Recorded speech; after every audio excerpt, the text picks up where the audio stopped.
Hey everyone, it's Michael Zapersky, and today I'm here with Scott Love. Scott, welcome. Thank you. It's good to be here, Michael. Man, your last name I think is just is one of the best out there. Like how can you not love love? You know, it's That's right. It used to be my stage name, but I'm just kidding. yeah. All right. Well, listen. So Scott, you are a thought leader and really spent a lot of time in the areas of rainmaking, recruiting, and leadership. You Mhm. published over 250 articles. You've been quoted in places that are well known, like the Wall Street Journal, Forbes, Huffington Post, dozens more. You speak. You're an author. You're a podcast host, and you're also the president of the Attorney Search Group.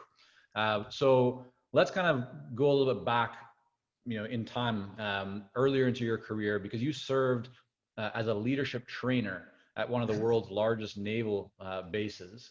And Mhm. just tell us like a little bit about what that was like, and kind of what you were doing there, how you kind of ended up there, and Sure. go from there from that point. It was purely accidental. I went to the Naval Academy. My goal was to become a pilot. In my senior year, they said, "You're not going to be a pilot." I said, "Why is that?" They said, "Well, you've got a history of headaches." I had headaches that were not debilitating, but they were limiting. So for Mhm. that reason, I couldn't be a pilot. I had to go surface warfare, which means you're an officer on a ship. So I went into the fleet with a pretty bad attitude, Michael, doing something that I had no intention of doing. And by the time I really enjoyed it, and I really enjoyed the sailoring part of it. I mean, the sailors I had were pretty tough. The Mhm. sailors that I was working with, that they were in my department, they had like naked mermaid tattoos on their arms. I mean, that's how tough they were. And and I loved it. I loved working around people like that. I loved earning respect from sailors.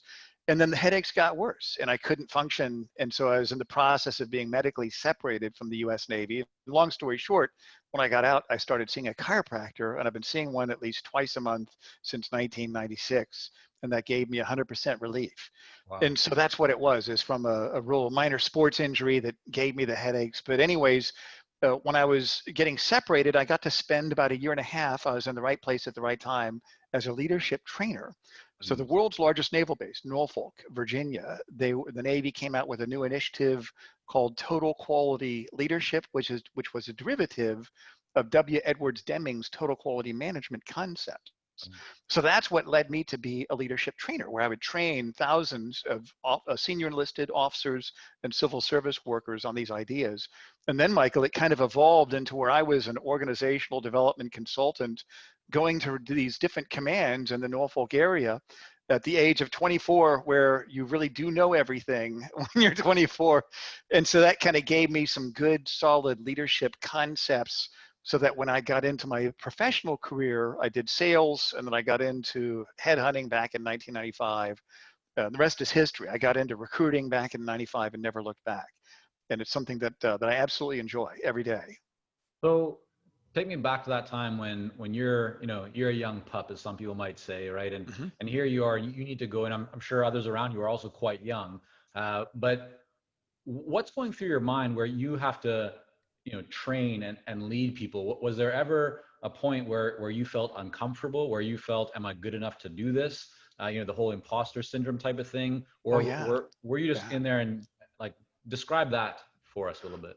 Well, I think at that time, here I was getting separated, so I didn't get to do the things I wanted to do. So I had to deal with that. And there was a lot of mixed emotions with that, but I saw this opportunity as a trainer to actually do work that I truly loved. I was on the debate team in high school. My Mm. partner and I were second place in Texas for debate. I debated at the Naval Academy. The Naval Academy had a debating team, which was great. We got team tables and we got per diem on the weekends when we go to different tournaments. So I got to do something that I truly loved. And I Mm. saw that as, this is my service. I might not be the sharpest marble in the bag when it comes to everybody else in the fleet, but at least I have ideas that I know can help them. In some traditions in the Navy at that time, the Navy realized that not all traditions are healthy traditions. They knew that they needed to change.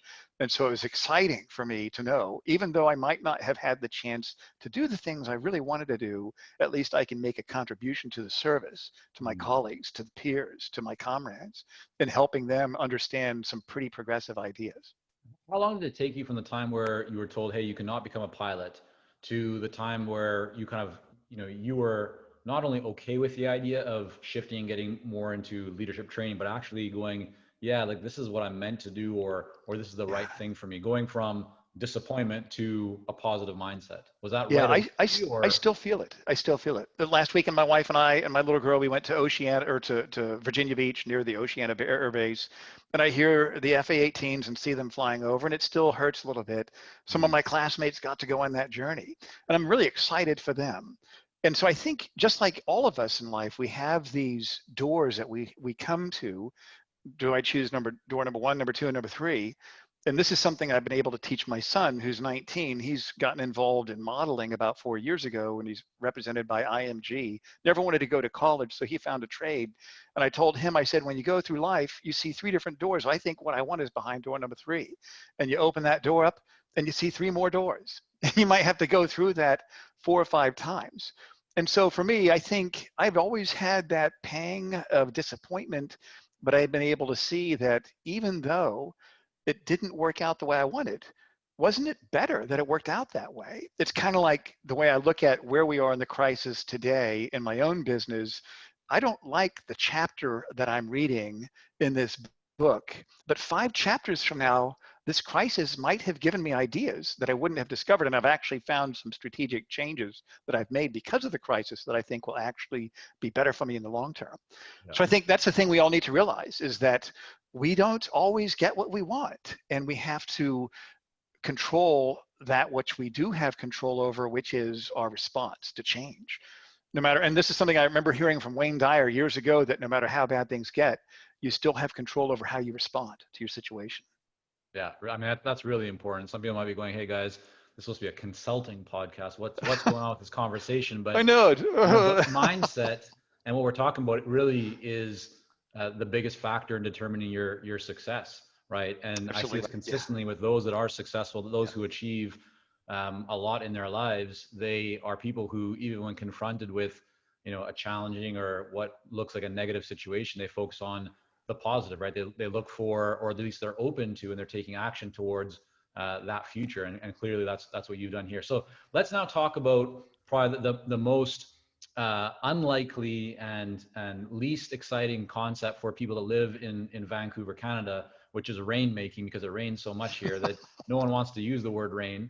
But rainmaking in kind of the context of what we're talking about now is something actually a lot more exciting, right? So Yeah. tell us, Yeah. for those who might not be familiar with the term rainmaking, what does that actually refer to? It's your ability to generate business is the bottom line. How do you become the one that people think of? And from my experience in teaching this, and years ago, I owned a sales and a recruiter training company that I eventually sold and got out of so I could focus solely on my legal recruiting practice. But I still love talking about this stuff. And what I've learned is that as a rainmaker, you want to have the idea of getting more business, getting better business, and then eventually all the business from your clients. More business meaning that you always want to be looking for that next opportunity. Better business meaning maybe the margins are a little bit better. Maybe they FedEx you the check or wire transfer you the money the day the fee is due, or even a little bit earlier before your terms are due. And maybe they even seek you out to get your opinion on projects. And then eventually all the business where you are the only one they want to work with. If it's a big organization, you're the first person that they think of. And that's, I think, the perspective that we need to have as rainmakers. It's not necessarily getting the call, it's substantiating your value when people are talking with you, knowing that you're published, that you are a credentialed authority and a preeminent expert within your focused areas, and them feeling safe that you're the one that can get the job done. So you worked with and had relationships with many people who you would describe as being rainmakers Mhm. and being very successful at it. When you break down, or when you kind of look at what are the criteria or the characteristics that are similar amongst those that are successful, those that are able to bring in business consistently, what do you see? What we know, if you had to say, oh yeah, that's a trait, or that's a criteria, that's a characteristic, or that's something that is always present among those who are able to generate business and win more business, more profitable business, and just be a real value within their organization. What stands out for you? Well, I would say, Michael, there's three things. And keep in mind, it's not just me talking to people like you and getting to know other people. It's as a partner level recruiter for big law firms, I'm recruiting rainmakers. I'm recruiting the people that have built very successful practices. And so when I go through that process, I get to read their business plans. And so that's kind of exciting to get to peek behind the curtain of some of the most successful attorneys in the world. Even though I'm not an attorney, I'm a business guy, I'm a sales guy, I'm a client development person. And so I understand what it takes to really build a successful practice. It's not just because I've done it, but because I've seen so many people in a very personal way, seeing how they've done that. And I'd say there's three things. Number one is that these people are confident, but they're also selfless. They know that it's not about them. The consistent theme of every single successful person I've met in rainmaking is that they're not selfish. They're selfless. They've got confidence. They got nothing to prove, but they're not arrogant because they know it's bad for business to be arrogant. Plus, it's an uncomfortable life as well. Right. That's the one is it's not about them. It's about the other person. It's about the client. The second one is that they're very strategic, that they're looking for that opportunity. What is that problem that they can solve? Where is that area that isn't being fulfilled, or where can they double down on certain strengths? And number three, they're consistent in the work that they apply to continue to build their brand. They're not just resting on their laurels. They're not just saying, "Oh, okay, hey, I wrote a book. Oh, time to go to bed early every night." That's like the tortoise and the hare. Once you get ahead, you don't pull over and take a nap. You continue on with consistent effort. What do you think drives those people, right? Because there are, I mean, I don't think everyone is necessarily always driven to achieve more, or at least people have in their mindset at times. You know, when they tell themselves like, when I reach this next level, then I'll retire, then I'll sell the Right, business, then I'll whatever. But this is definitely a theme that I've seen also among very successful people is that they're not in it for the money. Like most successful people actually give a lot of their money away, right? right, right. And billions of dollars they give away, but they're still doing what they're doing. Like they're still growing business and adding value. So in your experience, what do you think drives those people, or what's going on like inside their mind, inside their souls that is helping them, or just telling them, hey, like, yeah, you probably already have enough money. You don't need to work anymore. You've Right. done well. You've probably got some great investments, but they're still pounding the pavement. They're still looking for ways to add value and building the business. What stands out there for you? Well, I think what I've seen with a lot of law firms is some firms have mandatory retirement for their partners at 65, and there's some firms that have opened that up. We'll take anyone past that age. And so there's a lot of attorneys I talk to that are 64, 63, 65, and they know that they want to keep practicing and they want to keep going and working till the day you have to pull the phone from their cold bony little fingers, and they want to do it to the bitter end. And I think it's just because it's not necessarily that it's part of who they are, it's not necessarily an identity, but it's just the joy of doing the work, of knowing that you're solving problems. And this is the one thing I've seen within my own practice is that Sunday night, it's Monday morning tomorrow, my heart skips a beat, I get to go to work Monday. I mean, believe me, I love taking vacations. Yeah, I want to get to where, in hopefully in a few years, where, hey, every Friday I'm on the golf course, except for a few important emails, and maybe I'll turn it into client golf every Friday. But I think it's just the rush, and not necessarily the rush. It's more of the self-actualization that Mm, they're doing something that is significant and it helps people, and it's a lot of fun. I right. know within my work, I love it. I'm just absolutely honored. And someone asked me, they said, "What is it about your niche that thrills you? Is it getting the big checks?" And I said, "No, what thrills me the most is getting the trust." I had a partner that called me yesterday. We met a year and a half ago. It wasn't the right time for him to move. He called me yesterday. So these are the four firms I'm interested in. I want you to present me there. I get calls all the time from other headhunters. You're the only one I trust. And these are the four firms I've identified. Present me to them. Like, this is great. Thank you. I appreciate your trust. Right. So I think Yeah. I think there has to be something more than the money. Yeah. It's not about the money. It's about the meaning. I think it's about the meaning. So let's talk about your company, the Attorney Mm-hmm. Search Group. All right. So you serve law firms and Mm-hmm. partners transitioning right into different firms. You're bringing in rainmakers. Mm-hmm. Um, you were at a naval base. You wanted to become a pilot. How did you get into the world of law? And then more specifically, how did you end up choosing the niche, the niche, depending on how you pronounce the word. Right, right. How did you arrive at that specifically? So when I got out of the Navy, I ended up, it was really a depressing time for me. And looking back now, I know, gosh, I was not behaving in a healthy way. I was self-destructive in many ways. And I got into just regular sales. I sold telecom. I interviewed with a headhunting firm. This is back in 1995. I'm 53. This is back in 95. The owner of the company said, "Tell me about your career ambitions." I said, "Well, Tim, I just need a job." And he said, "Sounds like you'll fit right in." And Yeah. that should have been my first tell. I worked for that firm. I didn't get paid commissions. So 9 months later, I hung out my own shingle, not even knowing that the recruiting industry was a thing. And I did really well with that. I honored my non-compete. I pretty much had to start all over as in a one-bedroom apartment on a literally the proverbial but literal folding card table. That was my new business, and it worked. And several years later, I did really well, and I wanted to teach some of the concepts that I'd learned to people, and I started a training company. And then a lot of the recruiting firms that I was consulting to were legal recruiting firms. I'm not an ex-lawyer. I'm just a Mm. recruiter guy. I'm a sales guy. But I saw that that was pretty exciting work. I liked the type of work that they were doing. And so I told myself, if I ever want to get out of training and get back into recruiting, that's the niche I'm going to pursue. And that's what I did back in 2000, 2010, 2009, during that time frame. Got it.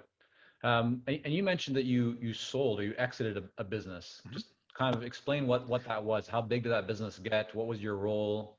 How did that look? So I did training for recruiting firms, direct hire and staffing companies. I'd spoken at pretty much every trade association meeting within the recruiting and staffing industry.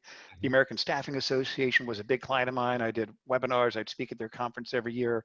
Over 4,500 recruiting and staffing companies from over 36 countries invested in my training materials. I had VHS and cassette tapes when I started, eventually DVDs and CDs, and then online learning. And the only way I could do really well and make the money I wanted to make was not to do speaking, but to do coaching. And for me personally, I don't enjoy coaching. I like to do deals. I like to put things together. I like the projects. I like chasing the hunt and Mm. doing headhunting.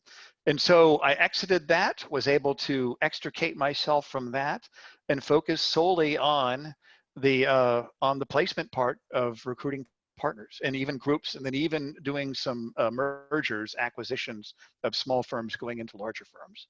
And so when you made that transition out of that training company into now working with law firms, doing the placements, the Mhm. recruiting, right? So we're now talking about the world of professional services, right? And not just training kind of by Mhm. itself.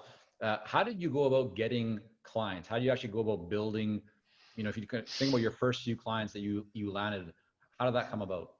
Well, I knew that if I just called people and said, "My name's Scott Love, I've never placed a lawyer before, and I'd like to work with your firm," nobody would take that call. So I got creative. I did the things that I taught people. I talked about getting published. And if you get published, you can use that publishing exercise as a way to build meaningful connections with clients. So Hmm. one of the first calls I made, it was a referral from the director of marketing to a managing partner of a Washington office. And I called him and I said, "So and so referred me to you. I'm writing an article on leadership and I'd like to interview you." And our 20-minute call turned into a 45-minute session where most of it was talking about golf. Hmm. And we ended up playing golf. And I remember we teed off on our first hole, and he said, "Well, tell me about some of the other firms you're working with." And I said, "Kevin, you're going to be my first." And I never forget the look on his face. And I thought, I've got 17 holes to recover. I can save it. And sure enough, I did. We finished our round. By the time we're on our second beer, he trusted me. He knew that I'd been successful in a different niche. And he said, "We'll give you a shot. We will help you learn legal. You help us grow our firm." And I made 3 successful partner placements within a short period of time. And I was off and running. So the publishing side of it, people often think it's like the chicken and the egg, right? Did you Right. have to land? Do you reach out to a publication that agreed to run that piece, and then you reached out to that person to interview them, or did you just reach out and said, "Hey, I'm working on a piece," but you didn't actually have a home for that piece yet? No, I said I have a blog and I write on leadership, and I think everybody, if you're going into a new area, you do have something unique about you. What's unique about me? I used to be a trainer on leadership. I'm an expert on leadership, so that's what I kind of went in with. I've been in recruiting for X number of years. I'm a specialist within this area, and I'm in the process of writing an article on that. And so within your firm referred me to you, and I'd like to see if you'd be open to having me interview you for this article on my blog. Nice. And that's how it was. Yeah. And I think that it's not a duplicitous way. It's not necessarily a bait and switch. I always have multiple objectives to everything I do. It was a legitimate article that I wrote. I quoted him. And it was a really good article, and it gave me an introduction. When you call people and you say I'm a complete stranger, you need to reverse engineer that. Well, see if you can reverse engineer a referral. I had a referral from someone internally that he knew. I had a legitimate reason to make contact with this person that wasn't a sales pitch. The sales pitch can come later when you've earned the right to have the ask. You have to earn the right. And so I think just by, and you've probably done this, anybody that has a podcast or has written articles, you've seen that some of your best connections come from those types of conversations. Yeah. So fast forward to today, what are you finding, Scott's working best for you and for your company to generate leads and new opportunities? A lot of it is just talking to a lot of people and keeping your thumb on the pulse of what's going on. When What does you, that mean? Drive deeper into that for me. Like more specifically, are sure. you calling people? Are you emailing people? What are you doing when you say talking to people or reaching out? Within my niche, it's all about making connections. And I've Yeah. got two sides of what I do. One side is on the client side, dealing with the firms. And the other side is on the candidate side, where I'm recruiting candidates for a specific opportunity. On the Mhm. client side, that's a little bit more strategic. And there's probably there, and I've actually kind of culled the number of clients that I have. I used to work with about 24 firms just in two markets, New York and DC. But since the crisis happened, I pushed out everywhere, every major market. And instead of 24 firms, now it's maybe about 8. So I've actually opened up the matrix geographically and limiting the number of people that I'm working with, but it's still more potential placements. And so that means that I get to know them a little bit better. And because I've made that adjustment, I'm now able to get closer to some of the clients because I told them. For example, one firm, they have 4 different offices that I spend a lot of time recruiting them. And I told them, I said, out of all the firms I work with, you're in the top 3, and I want to spend more time with you. And for that reason, maybe you can connect me with your firm's chairman. I'd like to get a conference call or a Zoom meeting set up in the next 2 or 3 weeks. He said, that sounds great. Another client of mine, he's one of the key leaders of a 1,300 attorney firm. He and I talked today. We're playing golf in mid-September, and the chairman of the firm is going to come also. So I'm getting more FaceTime with people that Mm. way, or not FaceTime, but more time with them. It'll be socially distant golf, of course. We Yeah. won't be doing shaking hands and all that. But I think looking for ways to get in front of people that are significant, that have significant problems that you can solve. I think that's the whole key, especially right now in the age of COVID. And talk a little bit more about how you're managing that process. Do you use a CRM very heavily, or how do you kind of stay on top of who to contact, how often to contact, and just managing that process?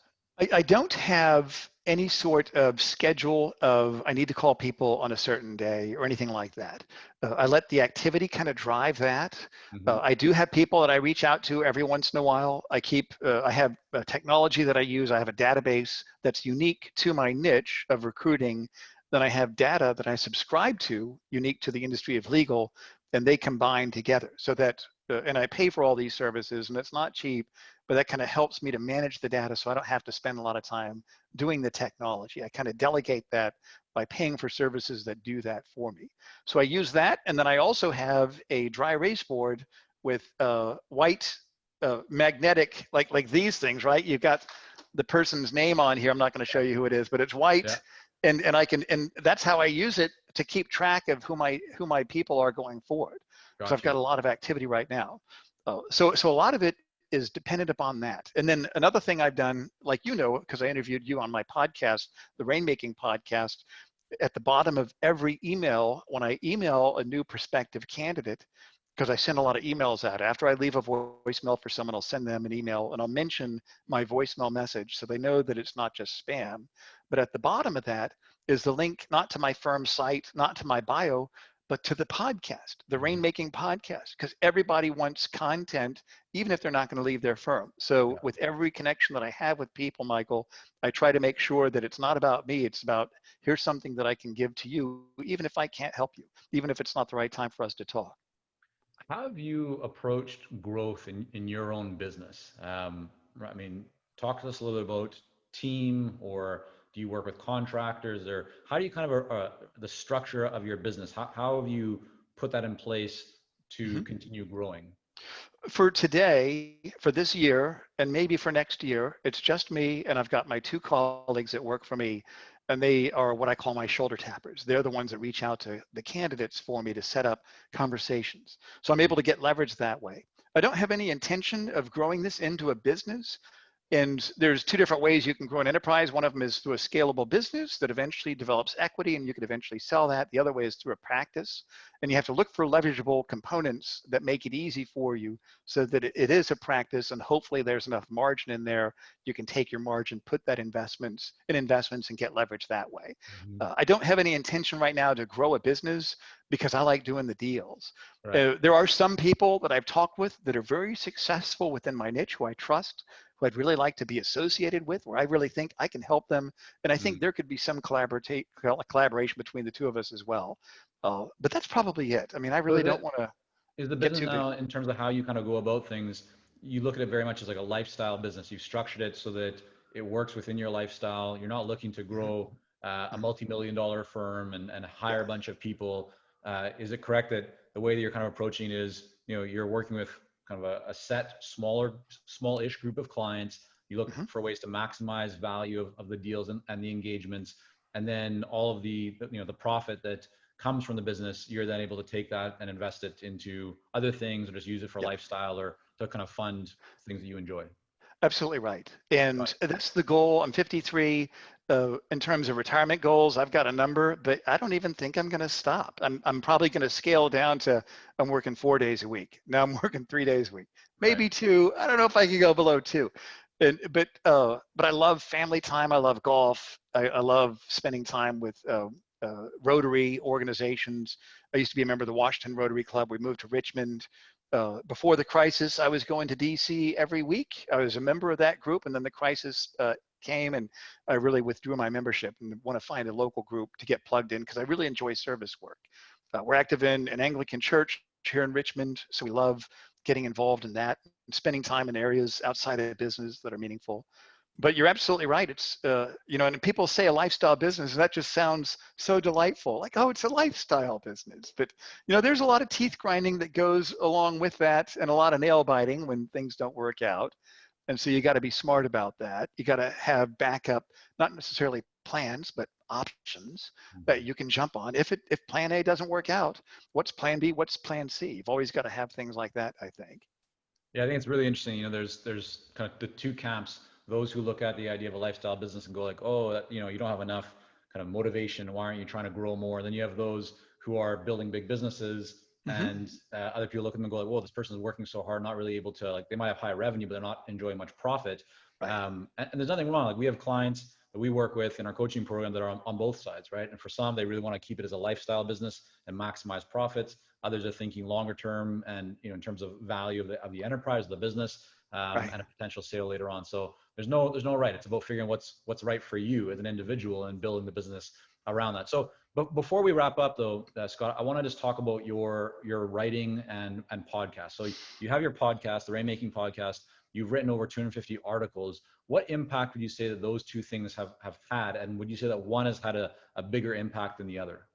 I think both of them have been significant. Most of the writing I've done has been recruiting specific. And that's when I saw that when you write articles, when you've got an email list of people that want to get to know you, that can drive revenue, that people are ready for you. It's like you could write articles as a funnel, as a way to get people to be introduced to you. And they read what you wrote. They read what you wrote. 2 years later, they've been reading. Now you've got another offering, then they jump on that. They're going to jump on it when they're ready. For me, I also think within my legal recruiting niche, the Rainmaking podcast, because most partners, if I put them on an email list, they'd never take another email from me. That's just how they are. They're not interested in being on an e-zine or an email list, but they're going to listen to a podcast. And so that's what I found is one way to kind of keep top of mind. And it's not necessarily doing it so that I get the call. Well, I found you on Apple Podcasts. I mean, that has happened. My third week of having the Rainmaking podcast, I had proof of concept. A partner attorney said, I just found you. The content's great. This is what I need.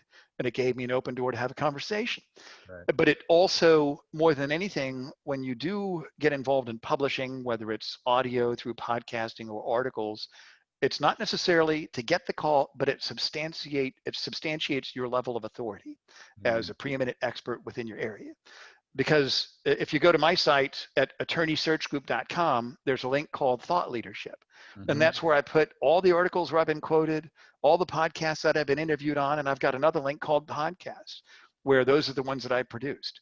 So I think, if anything, you got to do something that shows that you're distinct, that you're unique, and that you have value that your competition doesn't offer to the same people, same group of people you want to get in front of.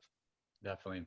Scott, you mentioned the URL already, but is that the best place? Like, where should people go to learn more about you, the podcast, your book as well, and just the work that you're up to, and kind of see examples of your work and your focus around, you know, the area of legal and so forth?